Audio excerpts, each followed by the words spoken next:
It's the 25th of May, 1982.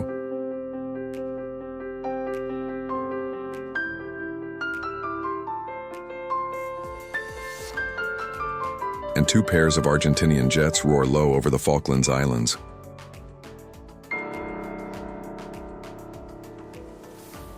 On their way to what could be a one-way mission, they are led by Captain Pablo Carballo, and he and his men are flying old and poorly equipped A-4 Skyhawk jets loaded with bombs. Their mission is to destroy the British ships HMS Coventry and HMS Broadsword. The Argentinians have captured the Falkland Islands, or the Malvinas as they call them, and they need to destroy the ships if they are to hold on to them. The Argentinians know that two ships have moved closer to the islands to cover ground troops, islands that give them the chance to approach undetected by British radar. Entering their range, don't climb for any reason.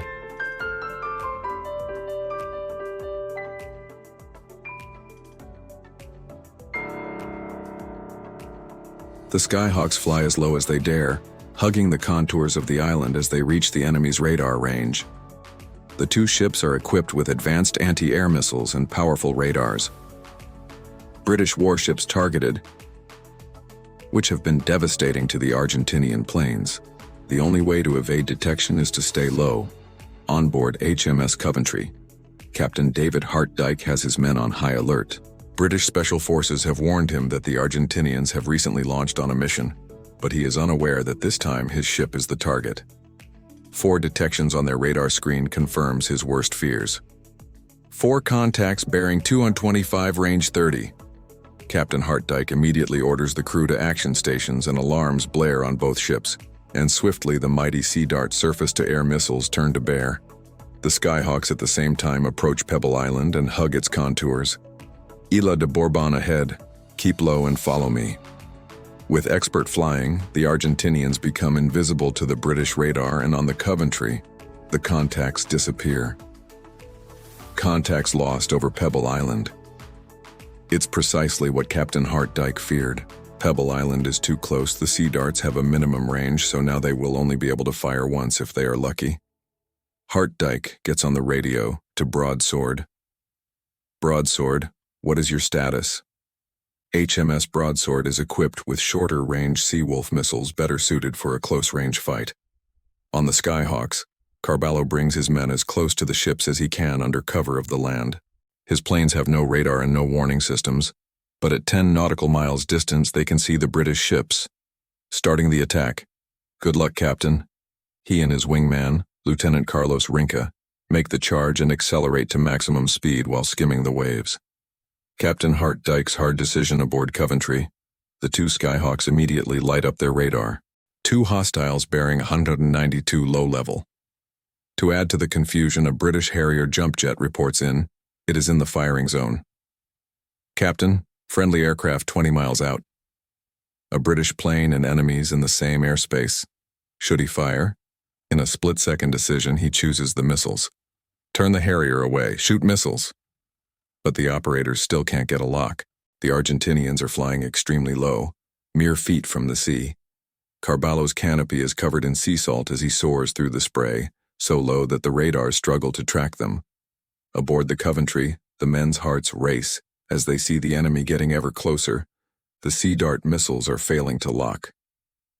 Captain Hartdyke feels the dread of a wrong decision, praying for Broadsword Seawolf missiles to do the job. Aboard Broadsword, the men can see the targets. Sea Dart crashes. The Skyhawks are flying so close that the Seawolf's radar detects them as a single aircraft. They lock the target as the Argentinians barrel down towards them.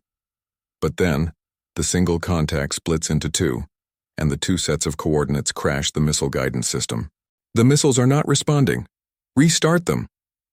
There is no time. Lookouts aboard Coventry see the Skyhawks with the naked eye and shout with alarm.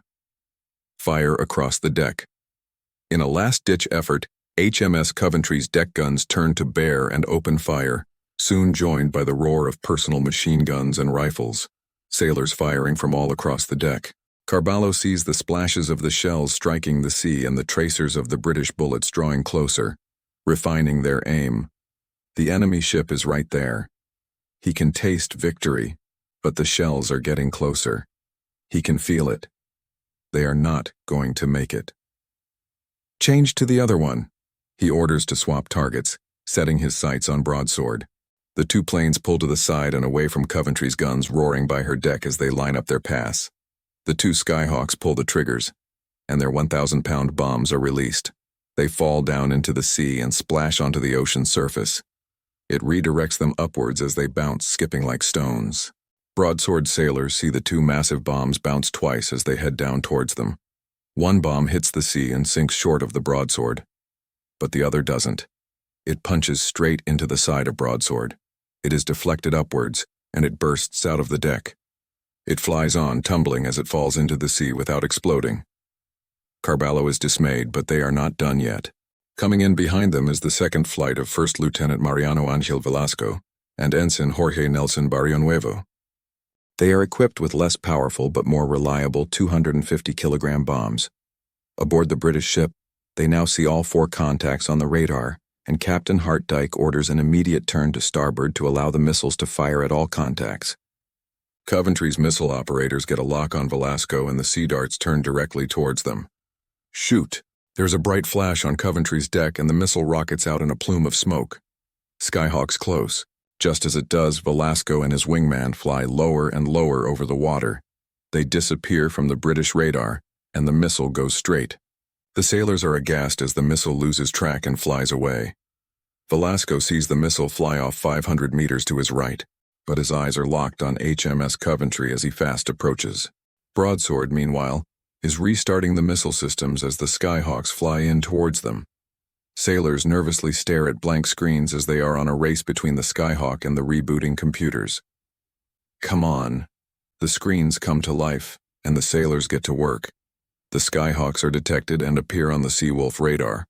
The launchers turn, and the target is locked. But then, on their screens, they see HMS Coventry sail directly in front of the launcher. God damn it, the Coventry is in the way. In their rush to cover all targets, they have blocked the only missiles that could actually fire. The Broadsword's captain tries to maneuver to get a clear shot, but it's just too late. In the Skyhawks, Velasco and Barrionuevo are approaching their target. On the Coventry, Captain Hartdyke orders all turrets to fire at will. Cannons and machine guns join in, firing with everything they've got at the incoming planes. The main 4.5-inch gun is sending its shells towards the sea. The men realize the sights are misaligned, but that's not the only malfunction. At the same time, the 20mm anti-air gun jams.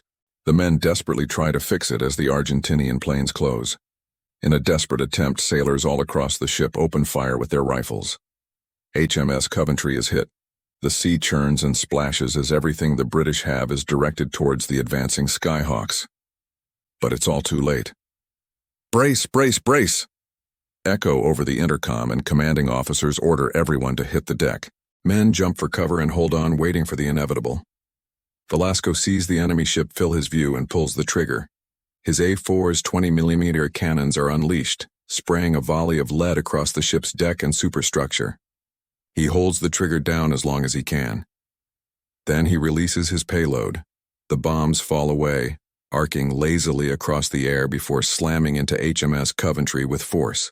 They punch through the hull, the impact echoing through the ship as 2 almost hollow thunks. But there is no explosion. The second A-4 roars overhead without dropping its bombs, the payload failing to release. Seconds drag on. The men start to get back up, looking around with fear and confusion. A voice comes through the intercom reporting damage, but they never get to finish their sentence. HMS Coventry goes down in flames. The bombs detonate. 2 huge explosions rock HMS Coventry. In the air, the Argentinian pilots are elated to see smoke pouring from the Coventry. They've done it. Woo ha ha ha ha. Boom, dude. Goal. Long live the nation. One explosion right under the bridge breaks a massive hole in the side of the ship and destroys the computer room.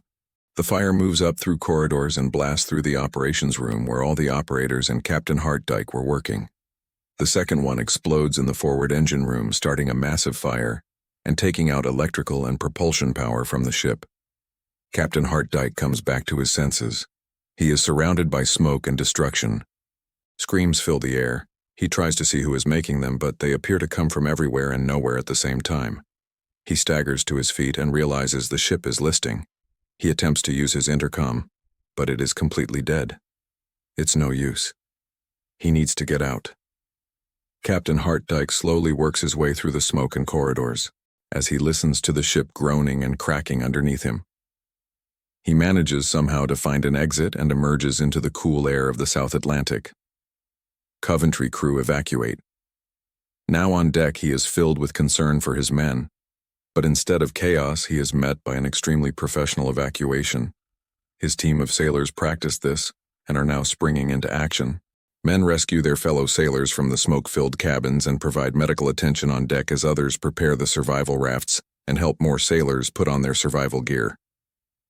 Hartdyke feels the deck shift beneath his feet as the hull lists. He's dazed and wounded, and amidst the chaos he has to sit down on the rapidly listing hull while others abandon the ship. All but Captain Hartdyke. After all the men have gone, Hartdyke is alone on the upturned hull of the Coventry. He casts one last look around the smoking ship. He's done his duty and finally, as the last man aboard, he enters the last survival raft and drifts away from his command. Due to the professionalism of the British, 170 survivors would be picked up from the water by HMS Broadsword and the British rescue helicopters. But tragically, 19 lost their lives in the battle. All of the Argentinian pilots make it back to base and land successfully. They had done it, but their victory did not turn the tide of the war. For another great modern air battle, check out this film on when MiG-29s ambushed Eagles in Iraq.